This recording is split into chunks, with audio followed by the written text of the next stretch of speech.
నువ్వు నూరుతున్నప్పుడు బయట తోటి చెమట నువ్వు తుడుచుకున్నప్పుడు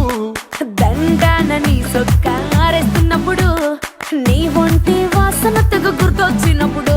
రెండు చేతులెత్తి చుట్టూ ముడిసినప్పుడు జెండు కత్తుకొని పడుకున్నప్పుడు అలసిపోయి నువ్వు ఆవలించినప్పుడు వచ్చుండై ఫీలింగ్స్